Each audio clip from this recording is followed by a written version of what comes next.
Sir, जैसा आपने कहा था, सारे कमांडोज को रिलीज कर दिया है। तकरीबन सारे हॉस्टेजेस हमारे कंट्रोल में हैं।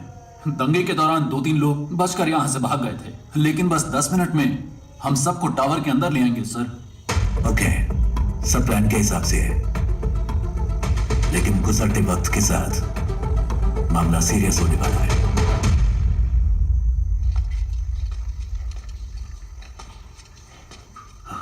नहीं नहीं, ये सब सच नहीं हो सकता।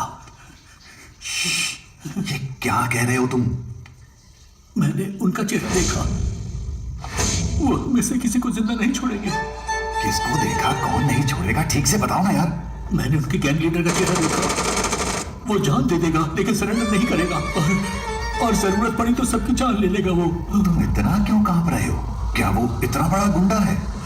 डॉन हो या गुंडा हो तो कुछ ज्यादा नहीं होगा, लेकिन अगर वो खुद आए हैं तो कुछ बड़ा ही होने वाला है।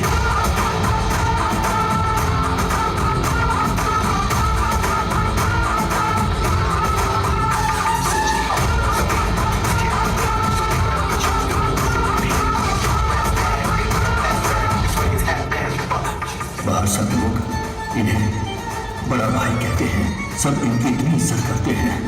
एक जमाने में यहाँ तक कि मुख्यमंत्री भी इनको देखकर गिड़गिड़ाते थे। किसी ने उनका सामना करने की हिम्मत नहीं थी। हमारे राज्य के मुख्यमंत्री सुभाष है ना, वो एक बार बहुत ही टेंशन में थे, क्योंकि उनके बेटे ने एक आदिवासी लड़की का बलात्कार करके उसके टुकड़े टुकड़े करके जंगल में फेंक दिए थे। सीएम का बेटा है ना, इसलिए पुलिस वालों ने भी कुछ नहीं किया। ऐसे में एक दिन बड़े भाई के यहाँ से फोन आया। डैडी, आप तो स्टेट के चीफ मिनिस्टर हैं, आपके पास सारी की सारी पावर्स हैं। ये सब होते हुए भी आप किसी भाई से डरते हैं? मुझे यकीन नहीं हो रहा है।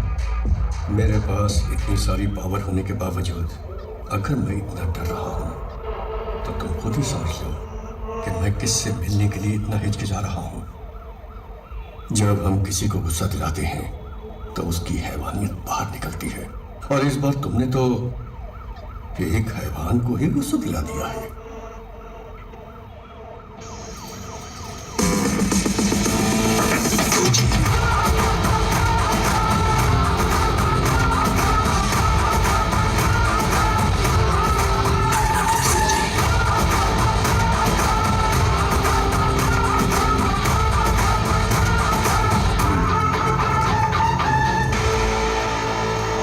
भाई आप इसे माफ कर दो। आपने इसे यहाँ क्यों बुलाया है मैं जानता हूँ। भाई ये तो बच्चा है, अनजाने में गलती हो गई तो आप इस पर रहम कीजिए। और भाई जल्दबाजी में अगर आपने कोई निर्णय ले लिया तो मेरी कुर्सी का क्या होगा? इतने सालों बाद भी तुम मुझे जान नहीं पाए है ना? जानते हो मेरा डर क्या है? ये नहीं कि तुम्हारी कुर्सी चली जाएगी, बल्कि यह कि तुम्हारे बेटे की जान।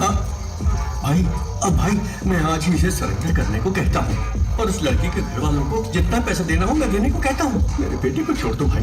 डैडी, मैं सरेंडर नहीं कर सकता।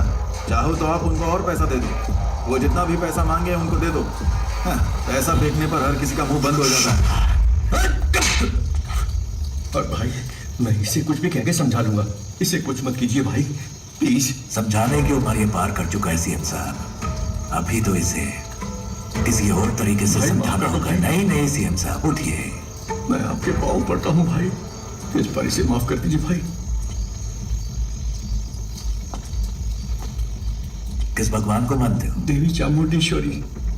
उस देवी को पूरी श्रद्धा से पूजते हो या बस ऐसे ही? भाई अगर कोई उस देवी की सच्चे मन से पूजा करता होगा, वो एक औरत को इतनी बेरहमी से कभी नहीं मार सकता। भाई ये बहुत ज्यादा नशे में था। नशे में? इसने जो भी गलती की है माफी का कोई तो रास्ता होगा। मुझे बताइए, जो भी देना होगा मैं देता हूँ ना। कितना दोगे? 10 करोड़, 20 करोड़? वो भाई 30 करोड़। इतना क्यों? 50 करोड़ देता हूँ। सूरज, उस लड़की के लिए रकम बहुत ज्यादा है। 5 लाख फेंकता तो वो खुद आकर मेरे पास लेट जाती।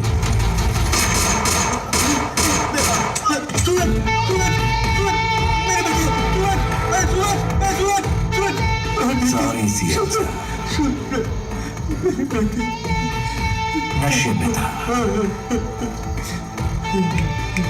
आपके बेटे ने 50 करोड़ कहा था, उसमें एक और मिलाकर 51 दे रहा हूं। लीजिए, ये मेरी तरफ से आपके बेटे की मौत का कॉम्पनसेशन। चाहे इस पैसे को दान दीजिए या फिर स्कूल या कॉलेज बनवाइए। अपने बेटे को तो सही शिक्षा नहीं दे पाए, कम से कम इस पैसे से दूसरे बच्चों को शिक्षा दे देना। भाई, आपने बड़ी गलती कर दी। सूरज मेरा इकलौता बेटा था, इसके लिए मैं कुछ भी करने को तैयार था।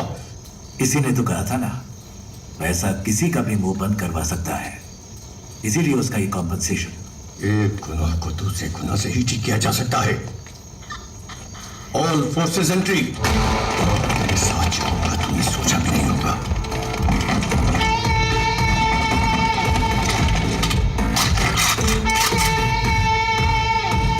लगता है तुम सारा इंतजाम करके आए हो।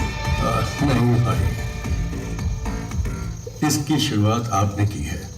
तुम मेरे बेटे को कुछ समझाना चाहते थे ना, तो जाओ जाओ ऊपर, आपके लिए मेरा बेटा इंतजार कर रहा है।